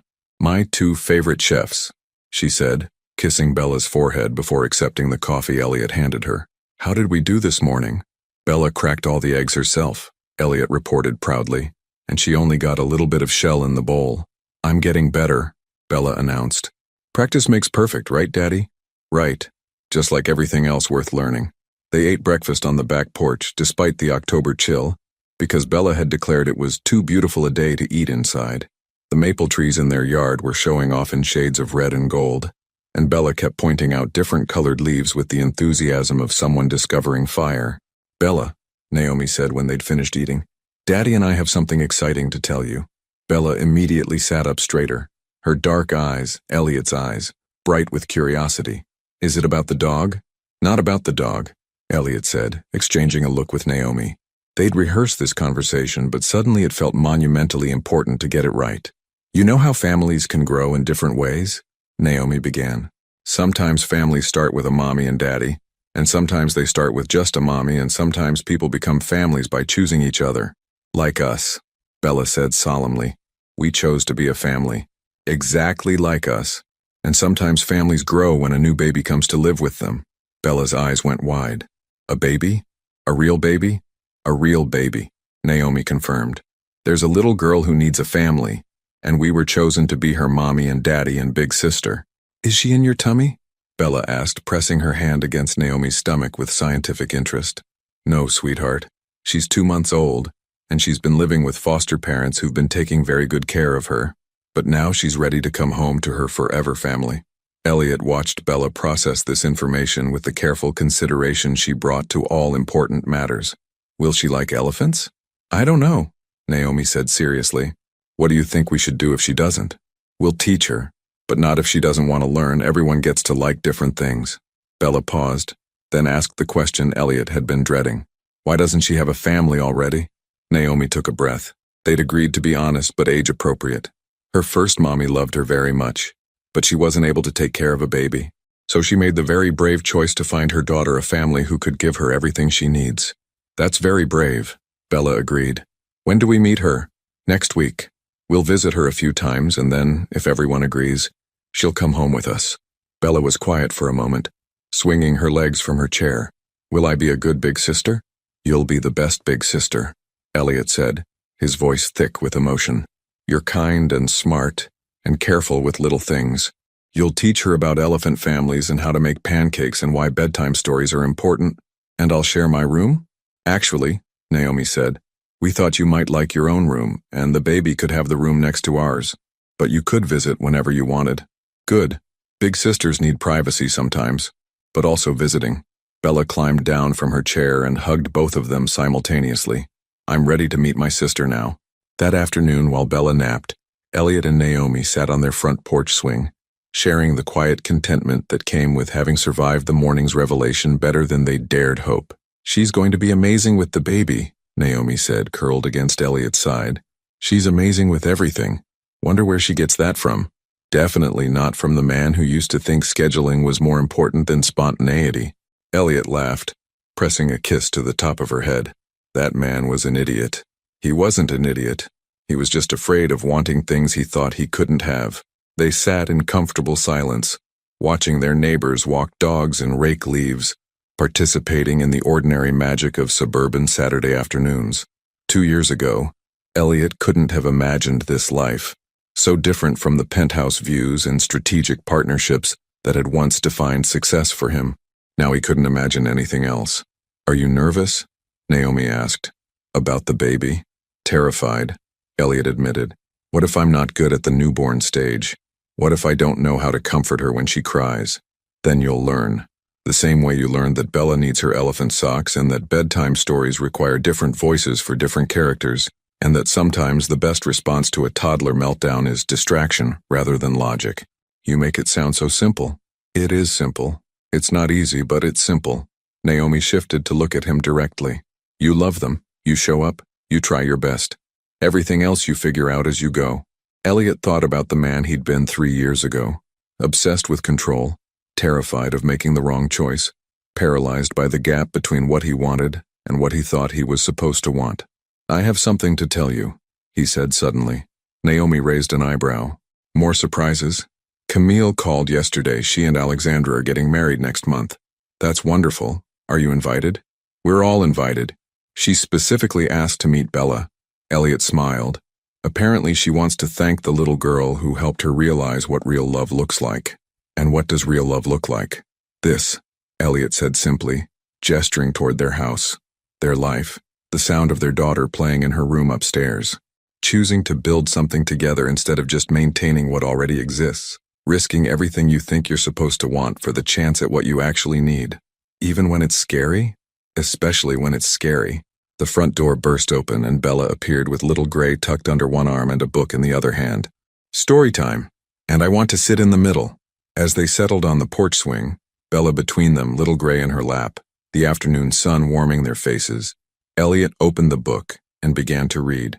It was a new story, about a family of different animals who found each other and decided to stay together forever.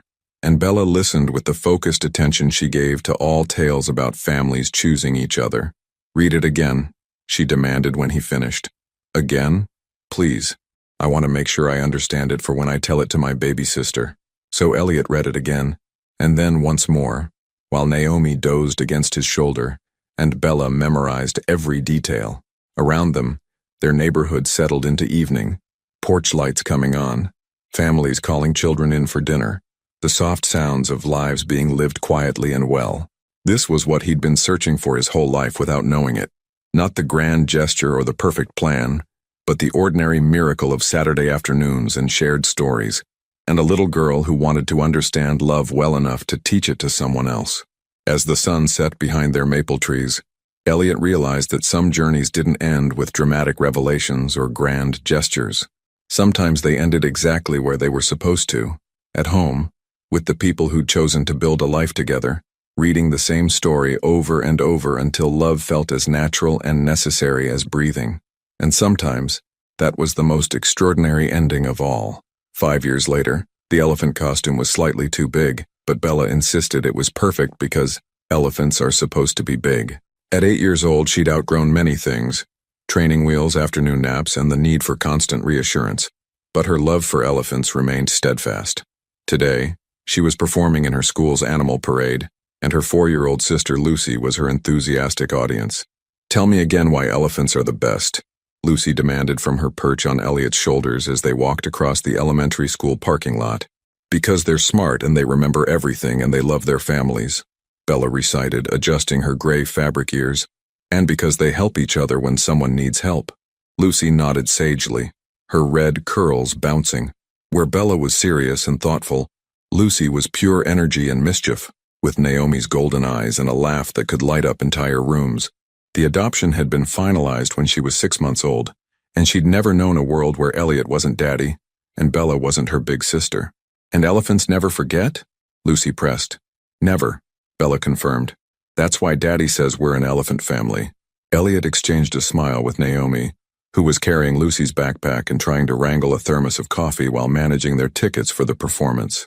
At 39, she looked exactly the same to him: beautiful, composed, slightly frazzled in the way that mothers of 2 active children always were, but there was a contentment in her face that hadn't been there in those early, careful days when they were still learning to trust each other. "Speaking of elephant families," Naomi said, checking her phone, "your mother texted that she'll meet us at the auditorium.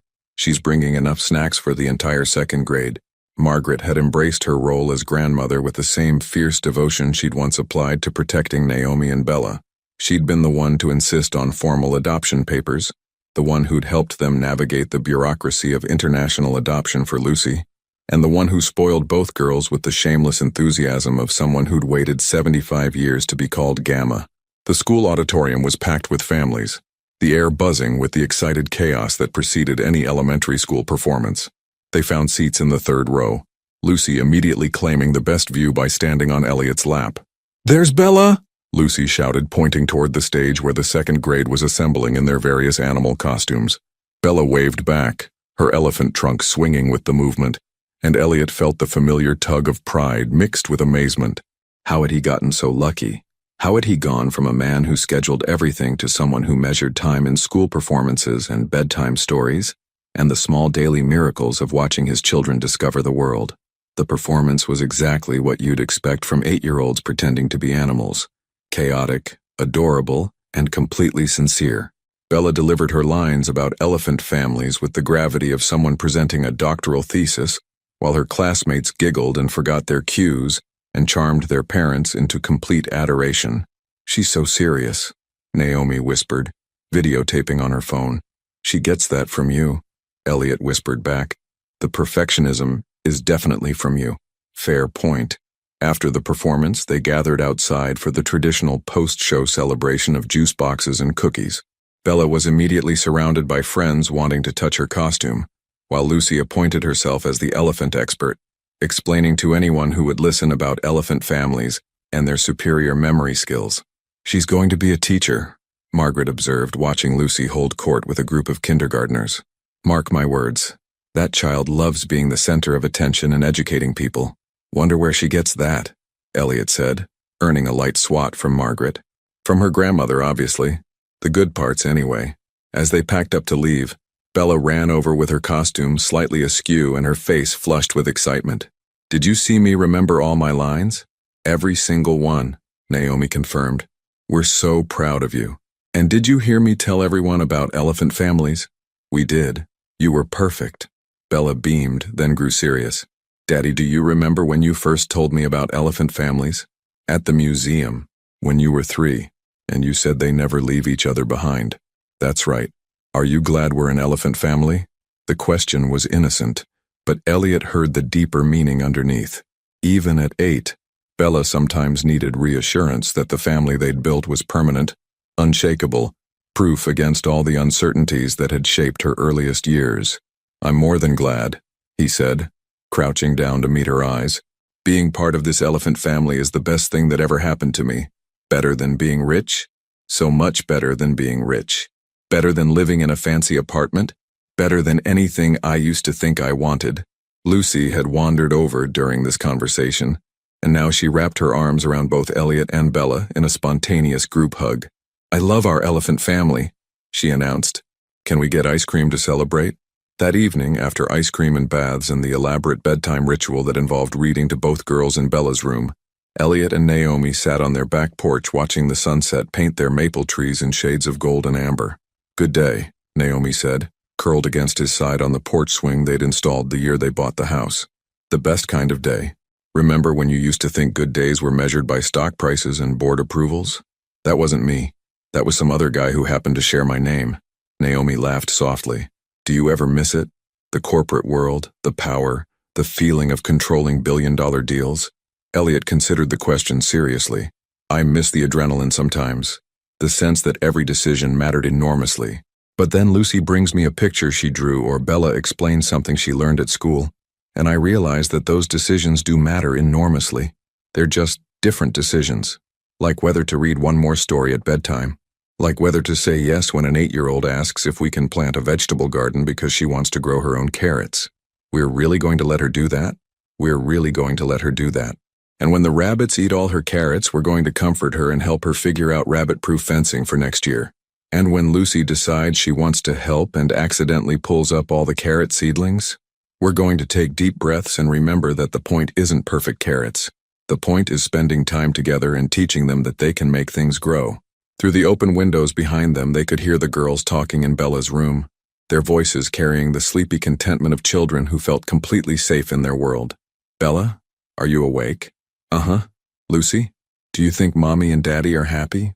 "I think they're happy because we're their kids, and because they chose each other, and because elephant families always take care of each other." "Good. I want them to stay happy forever." "They will. Daddy promises he'll never leave, and Daddy always keeps his promises." "How do you know?" "Because he came back when he found out about me, and he stayed even when I had tantrums, and he learned how to make pancakes shaped like elephants just because I asked." Elliot felt his throat tighten with emotion. Out of the mouths of babes, Bella understood something that had taken him years to learn. Love wasn't about grand gestures or perfect timing. It was about showing up, learning to make elephant-shaped pancakes and keeping promises even when they were hard. "Naomi," he said quietly. When you were raising Bella alone, in those first years, did you ever imagine this? All of us together. The girls talking about whether we're happy, Sunday morning pancakes and school performances? Honestly, no. I imagined survival, getting through each day, making sure she felt loved and secure, hoping I was enough." Naomi turned to look at him in the fading light. "I never let myself imagine that you might come back and actually stay. That seemed too risky to hope for. But if you could go back, knowing what you know now, would you have called me when you found out you were pregnant?" It was a question they'd never fully explored. Too dangerous in those early days when trust was still fragile. "I don't know," Naomi said honestly. "The man you were then, I'm not sure he was ready to be the father Bella needed. Maybe everything had to happen exactly the way it did. Maybe you had to raise her alone for those first years so she'd know her own strength. And maybe you had to lose everything you thought you wanted so you could figure out what you actually needed. Do you think she's better off because of how it happened? I think she's better off because she has parents who chose to be here, rather than parents who felt trapped by obligation." Naomi smiled. "And I think Lucy's better off because she was born into a family that already knew how to love on purpose." The girls had gone quiet upstairs, finally surrendering to sleep. In a few hours, there would be Sunday morning pancakes and the chaos of getting everyone ready for Lucy's soccer game. There would be grocery shopping and laundry, and the 1,000 small tasks that made up the architecture of family life. There would also be moments like this, quiet conversations on the porch swing, the satisfaction of a day well lived, the deep contentment that came from being exactly where you belonged. "Elliot, yeah, I'm proud of you, for the man you became, for the father you are, for choosing this life every single day. Even when I burn the pancakes? Especially when you burn the pancakes and make jokes about it instead of getting frustrated." As they sat in the gathering darkness watching their neighborhood settle into evening, Elliot thought about the journey that had brought them here, the abandoned love, the years of separation, the tentative rebuilding of trust, and finally this, a life so different from anything he'd ever planned but somehow exactly what his heart had been searching for all along. He thought about the man he'd been at the airport 5 years ago, torn between duty and desire, choosing the safe path over the authentic one. That man couldn't have imagined elephant costumes and bedtime stories, and the fierce joy of watching your daughter remember every line in the school play. That man had been living someone else's life. This man, husband, father, maker of imperfect pancakes and keeper of promises, was finally living his own, and he wouldn't trade a single moment of it for all the corporate success in the world. Sometimes the greatest love stories aren't about finding the perfect person. They're about becoming the right person for the love you've been given. If you had to choose between a life that looked perfect on paper and a life that felt perfect in your heart, which would you choose?